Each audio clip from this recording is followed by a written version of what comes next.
Hello students, আমি তোমাদের GK GS teacher শতবিশা ma'am. সবাই জানো শুভেন্দু স্যারকে।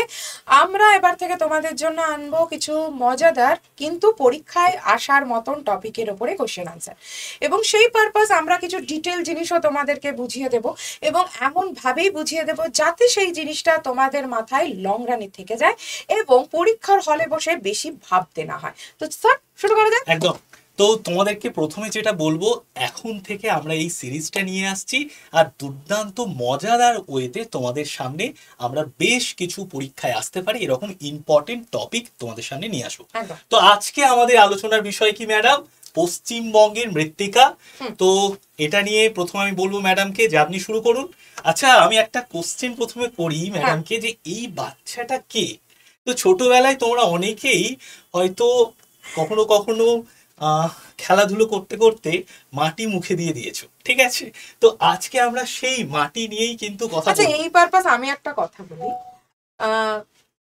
ভগবান বাসুদেব শ্রীকৃষ্ণকে প্রথমেই দেখানো হচ্ছে আমাদের ধর্মগ্রন্থে যে মাটি খাচ্ছেন উনিও মাটি খাচ্ছেন, এবং যখন মা যশোদা মুখ খুলতে বলছেন তো গোটা বিশ্ব ব্রহ্মাণ্ড দেখা যাচ্ছে। তো মাটির সঙ্গে কিন্তু আমাদের সবাইকে প্রথম থেকে রুটেড থাকতে হবে, তাই তো স্যার? আর একটা কথাও বলবো, যে তোমরা অনেকেই শুনেছো যে মাটি আঁকড়ে থাকতে হবে, পরীক্ষায় পাশ করতে গেলেও কিন্তু মাটিকে আঁকড়ে থাকতে হবে। তো সেই মাটি নিয়ে আজকে আমাদের আলোচনা।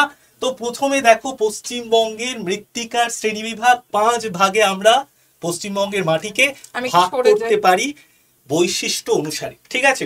তো প্রথমে আমি ম্যাডামকে বলবো যে 5টা ভাগের নাম আগে বলে দিন ম্যাডাম। হ্যাঁ, 5টা ভাগ পারপাস আমি একটু অল্প স্বল্প বক্তব্য বলে দেবো স্যার। প্রথমে আমরা জানি পলি মৃত্তিকা, যেটাকে ইংরেজিতে বলা হয় অ্যালুভিয়াল সয়েল।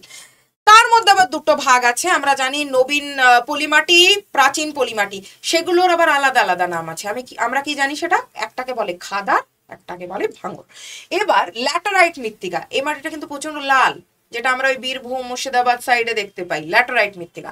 পার্বত্য মৃত্তিকা মানে যেটা আমরা দেখতে পাই দার্জিলিং সাইডে, জলপাইগুড়ি সাইডে, ডুয়ার্স, তরাই, এই জায়গায় যে মৃত্তিকাটা দেখা যায় সেটা হচ্ছে পটজল মৃত্তিকা। একটা কোশ্চেন আসে, চা চাষ হয় ভালো কোন মাটিতে? আনসার হবে পটজল মৃত্তিকা। এবং আমাদের মাথায় রাখতে হবে পটজল মৃত্তিকা কিন্তু গ্রে কালারের হয়, ধূসর। আর কি? ধূসর বাদামি রঙের, এটাকে বলে গ্রেইশ ব্রাউন সয়েল। এটাও দেখতে পাওয়া যায় উত্তরাখণ্ড সাইডে। আর উপকূলের লবণাক্ত মৃত্তিকা মানে সমুদ্রের কাছে যে অঞ্চল, সেগুলোই হচ্ছে উপকূল। যেমন আমাদের বললে প্রথমেই মাথায় আসে দীঘা, নাহলে সুন্দরবন। এবার তোমরা দেখবে দীঘা বলো, কাথি বলো, সুন্দরবন এরিয়া, এগুলো সব উপকূল অঞ্চল, মানে বিচ আছে, সমুদ্র আছে। তো ওখানকার মাটিতে অটোমেটিক্যালি সমুদ্রের জন্য লবণ আছে। তো এই মোট 5টা শ্রেণী বিভাগ। আমরা অনেকবার শান্তিনিকেতন বেড়াতে গিয়েছি। শান্তিনিকেতন বেড়াতে গিয়ে আমরা কি রঙের মাটি দেখি? এই লাল রঙের মাটি কিন্তু দেখতে পাই, তাই না? আচ্ছা, আমরা অনেকে ডুয়ার্সে গিয়েছি। তো ডুয়ার্সে গিয়ে আমরা কি ধরনের মাটি দেখি? এই ধূসর বাদামি রঙের মৃত্তিকা দেখতে পাই। এইবার দেখো, আমরা যখন দার্জিলিং এ যাই সেখানে গিয়ে পার্বত্য মৃত্তিকা দেখতে পাই, আর পার্বত্য মৃত্তিকায় সরল বর্গীয় উদ্ভিদ কিন্তু জন্মায়, ঠিক আছে? এইবার আমি তোমাদেরকে প্রথমে চলে আসি, ম্যাডাম বলেই দিলেন পলি মাটিকে আমরা 2 ভাগে ভাগ করি, একটা প্রাচীন পলি মাটি আর একটা নবীন পলি মাটি। এইবার আমাদের যেটা জানতে হবে, এই মৃত্তিকাগুলোর আঞ্চলিক বন্টন কিন্তু পরীক্ষাতে কোশ্চেন আসে, তার জন্য আঞ্চলিক বন্টনগুলো ভালো করে আমাদেরকে কিন্তু জেনে নিতে হবে। তো দেখো, আমি এখানে পুরো ম্যাপটা দেখতে পাচ্ছ। তো দেখো, পলি মৃত্তিকা, প্রাচীন পলি মৃত্তিকা আমরা কোন কোন জেলাতে দেখতে পাই? উত্তর দক্ষিণ দিনাজপুর, মালদা এবং বীরভূমের পূর্ব অংশে কিন্তু এই প্রাচীন পলি মৃত্তিকাকে দেখতে পাই। এই মাটির রং হালকা লাল আর মাঝারি উর্বর প্রকৃতির হয়, ঠিক আছে? মানে আমরা যদি ম্যাপে দেখি স্যার, যদি ম্যাপে দেখতে হয়, তার মানে এই জায়গাটা বীরভূম, এই জায়গাটা উত্তর দক্ষিণ দিনাজপুরে দেখতে পাওয়া যায়। তাহলে দিনাজপুর কোন দিকে পড়ছে? একটু উপরের দিকে চলে যেতে হবে, এই জায়গাটা আর এই জায়গাটা, ঠিক আছে? আর বীরভূমের একদম অল্প পূর্ব দিকের একদম অল্প অংশে পড়ে পলি মৃত্তিকা। ওকে। আর এই মাটিতে কি কি ফসল হয়? ধান হচ্ছে, গম হচ্ছে, আখ, মূলত আমরা এই 3টে ফসলকেই কিন্তু দেখতে পাই। তো আমাদের কিন্তু এই পিপিটিটাও তোমাদের আমরা প্রোভাইড করে দেব। আমরা ক্লাসের শেষে তোমাদের যে নাম্বারটা দিয়ে দেবো, সেই নাম্বারে কিন্তু তোমরা গ্রুপের লিঙ্ক পেয়ে যাবে আর পিডিএফও পেয়ে যাবে। তো এরপরে আমরা চলে আসি প্রাচীন পলি মৃত্তিকার পর নবীন পলি মৃত্তিকা। এই নবীন পলি মৃত্তিকা দেখো হাওড়া, হুগলি, মুর্শিদাবাদ, উত্তর দক্ষিণ 24 পরগনা, পূর্ব মেদিনীপুর, এই সমস্ত গাঙ্গেয় বদ্বীপ অঞ্চলে কিন্তু ঠিক এই যে পোর্শনটা আমরা দেখতে পাচ্ছি, এই পোর্শনটাই কিন্তু আমরা দেখতে পাই নবীন পলি মৃত্তিকা। ঠিক আছে, আর এই মাটিতে খুব উর্বর মাটি, ধান, পাট, গম এই সমস্ত শস্য কিন্তু খুব ভালো রকম হয়। ঠিক আছে, তো আমাদের আঞ্চলিক বন্টনগুলো খুব ভালো করে পড়তে হবে। চলো নেক্সট আমি চলে আসবো, ম্যাডামকে বলবো যে ল্যাটেরাইট মৃত্তিকাটা সম্পর্কে ম্যাডাম আপনি যদি বলেন যে কোন কোন জেলাতে আমরা দেখতে পাই। আচ্ছা, প্রথমেই বলি ল্যাটেরাইট মৃত্তিকা বললে আমাদের মাথায় কি আসে? লাল রঙের মাটি, যেটা আমরা মুর্শিদাবাদের কিছু কিছু অংশে দেখতে পাই। মেইনলি আমরা পুরুলিয়া, বীরভূম, বর্ধমানের কিছু কিছু এরিয়া। দেখো, আমরা প্রথমেই জানি বর্ধমান থেকে রাঢ় অঞ্চল শুরু হয়ে গেছে। দেখবে এগুলো আমাদের লোকজন, আশেপাশের লোকজন বলে, ও বর্ধমান তো রাঢ় শুরু হয়ে গেছে। রাঢ় শুরু হয়ে যাওয়া মানেই জানবে লাল মাটি, আর লাল মাটি মানেই ল্যাটেরাইট মৃত্তিকা। কেন লাল? ফেরিক অক্সাইডের পরিমাণ সব থেকে বেশি। ফেরিক অক্সাইড Fe2O3, ফেরিক অক্সাইডের পরিমাণ সব থেকে বেশি হওয়ার জন্য এই মাটিতে লোহার পরিমাণ যেহেতু সব থেকে বেশি, তার জন্য এই মাটি লাল রঙের হয়। ঠিক আছে, তো মাথায় রাখবো আমরা Fe2O3 এটার পরিমাণ বেশি, লোহার পরিমাণ বেশির জন্য। এবার যেহেতু লোহা বেশি, এর জন্য অনুর্বর মাটি স্বাভাবিক। তো অনুর্বর মাটিতেও আমরা পশ্চিমবঙ্গের লোকজন চাষাবাদ থেকে দূরে থাকিনি। তো কি হয়, কাকড়পূর্ণ এবং সছিদ্রতা বেশি থাকার জন্য এই সকল মাটিতে মূলত বাজার চলতি যে সকল শাকগুলো আমরা খাই না, সেগুলো হয়। ভুট্টা হয়, শশা দেখেছো, বড় শশা যেগুলো রান্নায় অনেকে ব্যবহার করে, সেগুলো হয়। আখ হয়, দেখবে অনেকে বলে কাকুরের সবজি, সেই কাকুর এটাও এখানে হয়। আচ্ছা ম্যাডাম, আপনি ওই লাল মাটির দেশের গানটা শুনেছেন? হ্যাঁ হ্যাঁ, তো ওটা কি এই মাটি থেকে? এই মাটি থেকে। ও আচ্ছা আচ্ছা আচ্ছা, তোমরা যারা যারা শুনেছো কমেন্টে লিখে জানিও। ঠিক আছে, একদম একদম। চলো নেক্সট আমরা চলে আসি। নেক্সট হচ্ছে আমাদের পর্জল মৃত্তিকা, পার্বত্য মৃত্তিকা। এই মৃত্তিকা আমরা কোথায় দেখতে পাই? আমরা পাহাড়ে ঘুরতে যাই, দার্জিলিং, কালিম্পং, জলপাইগুড়ি জেলার পার্বত্য অঞ্চলে কিন্তু এই পর্জল পার্বত্য মৃত্তিকাকে দেখতে পাই। এটা কালো রঙের বাদামি বর্ণের হয় এবং এখানে কিন্তু মাটির মধ্যে অম্ল ভাবটা বেশি থাকে। ঠিক আছে, এই পারপাস আমি একটা ছোট্ট ইনফরমেশন দিতে চাই। বলছে কি মাটির মধ্যে আম্লিক প্রকৃতির, স্যার বললেন এক্ষুনি আম্লিক প্রকৃতির, তার মানে পিএইচ এর মান কত? আম্লিক প্রকৃতির, তার মানে মাটিতে, এই মাটিতে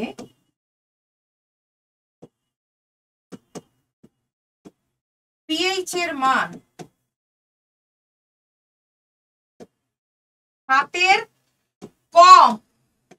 যেহেতু পিএইচ এর মান 7 কম, তাই এটা আম্লিক প্রকৃতির। আর দেখো এখানে কি হয়, এখানে কোন কোন শস্য ভালো হয়? চা, সিংকোনা, কমলা লেবু, এই সমস্ত ফসল কিন্তু আমরা দেখতে পাই এই পর্জল মৃত্তিকাতে।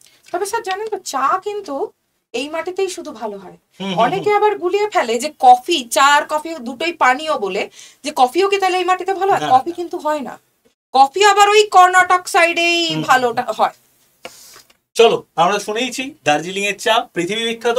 চলো নেক্সট আমরা চলে আসি ধূসর বাদামি রঙের মৃত্তিকা। এটা আমরা আমাদের যে হিমালয়ের যে তরাই অঞ্চল রয়েছে, ঠিক আছে, আমরা যখন ডুয়ার্সে বেড়াতে যাই, তরাই অঞ্চলে কিন্তু আমরা এই মাটিটাকে দেখতে পাই। তো আঞ্চলিক বন্টনগুলো কিন্তু আমাদের ভালো করে জানতে হবে, আঞ্চলিক বন্টন থেকে কিন্তু কোশ্চেনটা বেশি আসে। তো দেখো এই মাটির বৈশিষ্ট্য কি?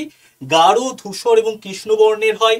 এই মৃত্তিকায় গ্রাভেলস দেখা যায়, আর বিভিন্ন ধরনের ফলের বাগান, বাগিচার আধিক্য কিন্তু বেশি থাকে। এই মাটিতেও কিন্তু আমরা চা হতে কিন্তু দেখি। ঠিক আছে, চলো নেক্সট আমরা চলে আসি। নেক্সট হচ্ছে আমাদের লবণাক্ত মৃত্তিকা, যেটা ম্যাডাম একটু আগেই তোমাদের বলছিল, দীঘা কাথি অঞ্চলে আমরা এই লবণাক্ত মৃত্তিকাকে দেখতে পাই। ঠিক আছে, তো তোমরা কেমন লাগে স্যার? হ্যাঁ, ডাব খেতে ডাব তো দারুণ লাগে খেতে। আমারও। আচ্ছা, তোমাদের জন্য আমাদের কাছে একটা প্রশ্ন। তোমাদের বাড়ি যেই অঞ্চলে, সেই জায়গায় তোমরা কোন মাটি দেখতে পাও, এটা তোমরা কমেন্টে কিন্তু লিখে জানাবে, আমরা প্রত্যেকে কিন্তু চেক করে নেব। আমার আরো একটা প্রশ্ন আছে, ডাব খেতে কে কে ভালোবাসে? নারকেল খেতে অনেকে ভালোবাসে আমি জানি, কিন্তু ডাব আর নারকেলের মধ্যে কিন্তু পার্থক্য আছে।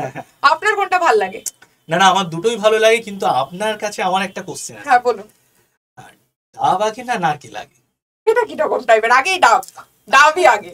আচ্ছা চলো তাহলে নেক্সট আমরা দেখো এই লবণাক্ত মৃত্তিকায় কিন্তু ম্যাডাম বলছিলেন নারকেল, ডাব, হ্যাঁ এগুলো কিন্তু হয়, ঠিক আছে। লঙ্কা, লঙ্কা হ্যাঁ, আমি কিন্তু আবার লঙ্কা খাই না। আচ্ছা স্যার কিরকম ঝাল টাল খান? না না, আমি ঝাল টাল ভালোই খাই। তোমরা আমাকে যদি ডাকো বাড়িতে নিমন্ত্রণ আমাকে ডাকলে ঝাল দেওয়া যাবে না কোনো রান্নায়। চলো নেক্সট আমরা চলে আসি। নেক্সট হচ্ছে আমাদের আজকে এত দূর অবধি। তোমাদের যদি এই ভিডিওটা ভালো লাগে, এরকম মজাদার ভিডিও তোমরা যদি দেখতে চাও, তাহলে অবশ্যই তোমরা কমেন্ট করে জানাও। তোমাদের জন্য আমরা এই ধরনের সিরিজটা নিয়ে আসব।